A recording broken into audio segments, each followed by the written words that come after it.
And we're getting ready now for the Adidas Women's 100-meter dash. Flojo with the world and American record set in 1988. Marion Jones, the fastest time in the world this year, that time of 10.84.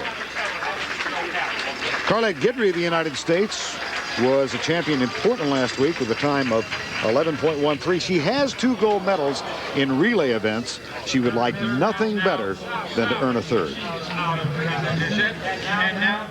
Being a track and field athlete, you always have that drive and that thirst for that adrenaline that you get from being in the 100 meters, which is so explosive. And I haven't achieved my goal, and that's what's keeping me pushing to win a gold medal. And there is Carlette Guidry, and you know, she told me that in the last couple of years she's had a lot of injuries, and she is just so glad to be competing this year injury-free, and everything is rounding into place. This is her last competition before the Olympic trials. And right next to her, Angela Williams. The sensational sophomore from USC, Angela Williams, just 20 years of age, and as a freshman and sophomore, the NCAA champion in the 100 meters. She has not raced since winning that NCAA champion in Duke in the first part of June, so she should be nice and fresh for this race, getting ready for the Olympic trials. Michelle Burrell runs in 1, Beverly McDonald in 2. Nanceen Perry had an outstanding weekend. She finished second to Guidry in Portland last week. Kelli White, Passion Richardson, and Cheryl Taplin complete the field.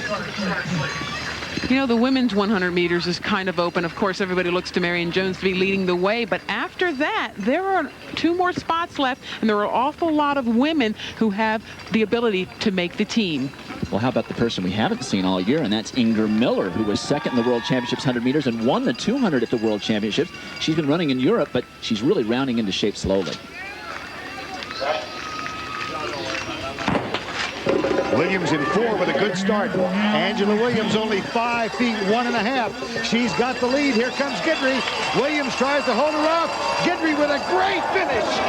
Carlette Guidry with a sensational finish. Well, you know, you look at the athletes who have a lot of experience. Carlette Guidry did not get out of the blocks as well as Angela Williams did. She was on her left-hand side, but she just stayed within herself. She focused on what she needed to do. She focused on running to the line, and that is exactly what she did. She caught Angela Williams probably at about 95 meters to take away an incredible race. Well, you have to always expect that Angela Williams is going to be out there, and the more she runs, the more the other athletes in the 100 meters get used to that. It was like Houston McTeer back in the mid-70s. They knew he would be out there, but they also knew that if they bided their time and kept their form together and ran their race, the chances are that they would reel them in at the end. This is a classic example of reeling an athlete at the end of a 100-meter race. We saw your brother do it time and time again, and Carlette Guidry unofficially 11:07. That would be the best time in her career this year. And let's go down to Armin Katayan. Thanks, Ron. You've been working on your starts, but once again, it was that fast finish that paid off. Almost there. I didn't have a great start this time, but I stayed patient and came on at the end.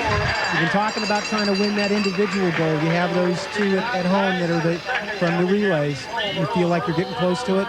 Almost definitely. I'm getting faster and faster each race, and by finals Olympic trials in the women's 100 meters, I'll be ready. Thanks so much. Guidry wins it with a time of 11:06, slight wind, so it goes in the books as wind aided. Angela Williams is second, and Nanceen Perry, former Texas athlete, finishes third with a time of 11.18.